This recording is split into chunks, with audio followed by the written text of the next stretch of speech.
بسم اللہ الرحمن الرحیم۔ عنوان بیان کریں انیس الرحمن کلاس ثانیہ۔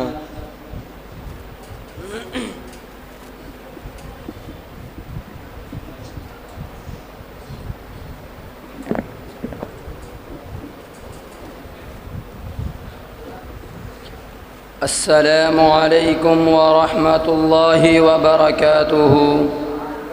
نحمده ونصلي على رسوله الكريم، أما بعد فأعوذ بالله من الشيطان الرجيم، بسم الله الرحمن الرحيم۔ قال الله تبارك وتعالى: ألم نشرح لك صدرك ووضعنا عنك وزرك الذي أنقض ظهرك ورفعنا لك ذكرك، صدق الله العظيم۔ وقال النبي صلى الله عليه وسلم: كنت نبيا وآدم بين الماء والطين۔ مختصر حمد و ثنا کے بعد آج میں آپ حضرات کے سامنے جس عنوان پر گفتگو کرنا چاہتا ہوں وہ ہے سب سے اونچا نبی۔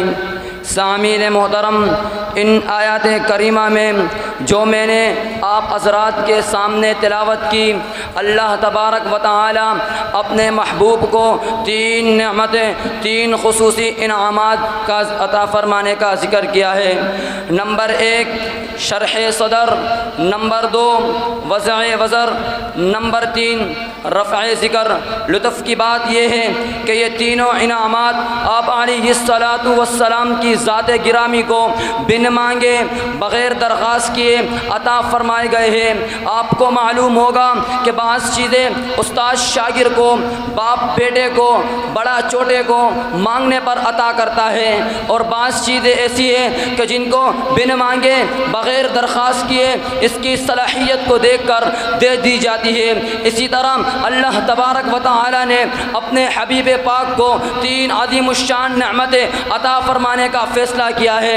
سامعین محترم، جب اللہ تبارک و تعالی نے سیدنا موسیٰ جناب موسیٰ علیہ السلام کو حکم فرمایا: اذهب الى فرعون انه طغى، یعنی آپ فرعون کے دربار میں جا کر میری حقانیت اور وحدانیت کا پیغام اس کو پہنچاؤ، تو اس جناب موسیٰ علیہ السلام نے رب کے دربار میں ایک درخواست پیش کی۔ قال رب اشرح لي صدري ويسر لي امری واحلل عقدۃ من لسانی یفقهوا قولی واجعلنی وزیرا من اہلی ہارون اخی اشدد بہ ازری۔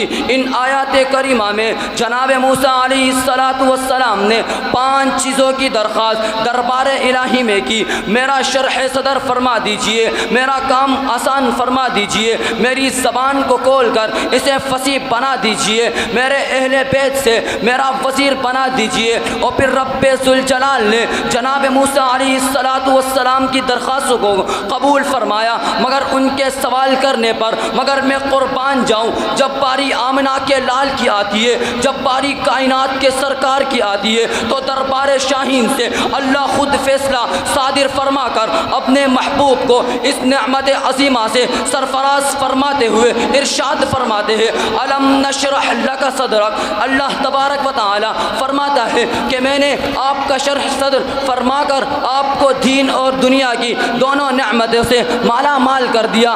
عزیزان من، شرح صدر سے 2 نعمتیں مراد ہے، نمبر 1 علم اور نمبر 2 حلم، یعنی سرور دو عالم کو منصب نبوت کے شایان شان جو علوم معرف ہو سکتے تھے وہ انہیں کثرت سے عطا کر دیے کہ جن کا شمار کرنا کسی امت کی بس کی بات نہیں۔ نبوت کا علوم، شریعت کے علوم، ریاضت کے علوم، عبادت کے علوم، جہاد کے علوم، گویا کہ کوئی علم آپ سے دور نہیں رکھا گیا جو منصب نبوت کے لیے ضروری تھا۔ میرے پیغمبر کا علم بھی بے مثال، میرے پیغمبر کا حلم بھی بے مثال۔ علم نے دل روشن کر دیا، حلم نے دماغ روشن کر دیے۔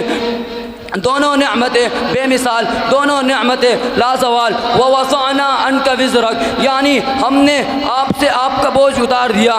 دنیا والوں بوجھ کیا تھا؟ مخلوق کی فکر، توحید کی فکر، مشرکین کی فکر، یہی فکر آپ پر بوجھ بنی ہوئی تھی۔ اللہ تبارک و تعالی نے منصب نبوت عطا فرما کر آپ سے آپ کا بوجھ دور کر دیا، آپ سے آپ کا بوجھ ہٹا دیا اور آپ پوری طرح مطمئن ہو گئے۔ ورفعنا لک ذکرک، یعنی ہم نے آپ کا ذکر بلند کر دیا۔ چنانچہ کلمہ حضور کے ذکر کے بغیر نامکمل ہے، اذان حضور کے ذکر کے بغیر نامکمل ہے، اقامت حضور کے ذکر کے بغیر نامکمل ہے، نماز حضور کے ذکر کے بغیر نامکمل ہے، قبر کے سوال و جواب حضور کے ذکر کے بغیر نامکمل ہے۔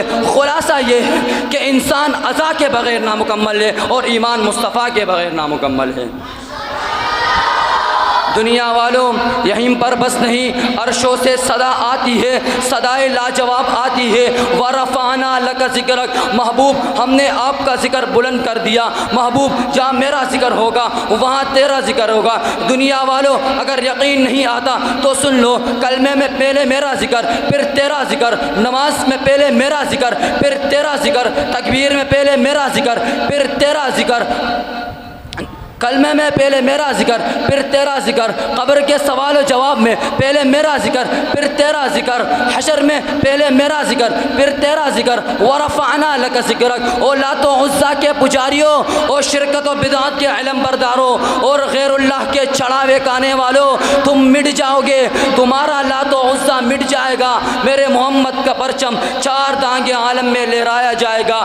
عرب کا نبی یہ ہوگا، عجم کا نبی یہ ہوگا، انبیاء کا نبی یہ ہوگا، اتقیاء کا نبی یہ ہوگا، اصفیاء کا نبی یہ ہوگا، اولیاء کا نبی یہ ہوگا۔ بلکہ مجھے کہنے دیجئے، ہر خطیب کی زبان پر، ہر مبلغ کی زبان پر، ہر مفسر کی زبان پر، الغرض مشرق سے لے کر مغرب تک، شمال سے لے کر جنوب تک، ہر خلا، ہر جہد، ہر سمت، ہر فضا، میرے رب کے ذکر کے بعد مصطفیٰ کا ذکر ضرور ہوتا ہے اور تا قیامت ہوتا رہے گا۔ خدا اپنی یکتائی اور شہنشاہی میں بے مثال، مصطفیٰ اپنی نبوت میں بے مثال۔ اسی لیے تو کسی شاعر نے بھی کیا خوب کہا، صحن چمن کو اپنی بہاروں پہ ناچتا، صحن چمن کو اپنی بہاروں پہ ناچتا، میرے آقا آئے تو ساری بہاروں پہ چھا گئے۔ السلام علیکم ورحمۃ اللہ وبرکاتہ۔